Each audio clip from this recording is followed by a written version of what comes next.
Hello and welcome to day 161 of me trying to teach myself how to draw. So 2 weeks ago I did a drawing where I used little to no reference to figure out where I was really struggling.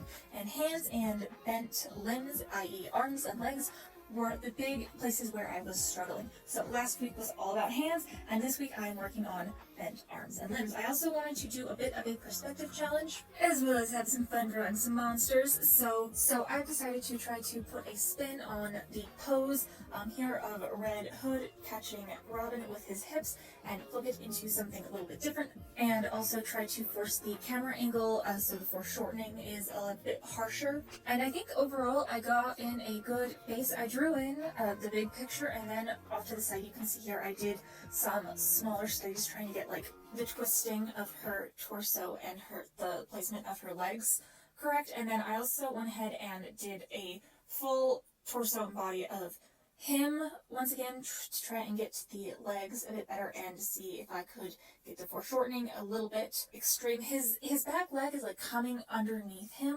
almost, and so I was having trouble with that, but I think I figured it out. So I drew in some rough facial feature placements, because if I don't, I will struggle to draw faces and it will take me 2 days.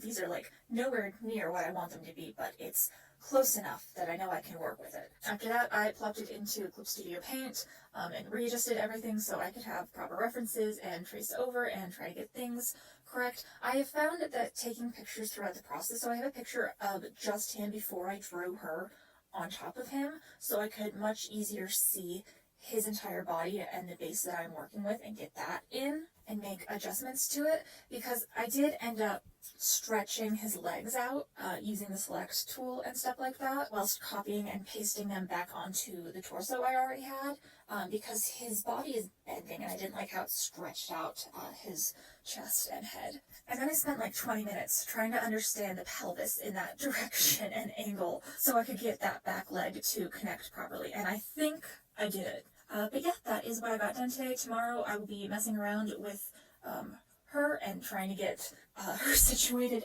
in his lap while they're falling. That's the other thing. I don't draw characters interacting nearly as much as I should, and so trying to get that weight to work together is something that I'm struggling a little bit with. But yeah, that's what I got done. Here you can see my daily bridgement studies, and then of course my 5 2-minute hand gesture drawings that I have started incorporating into my daily routine, because hands are hard, and even if you just do 10 minutes a day, you will, I don't know if you'll improve, but you at least won't get too terribly rusty at drawing them. But yeah, I will see you all next time.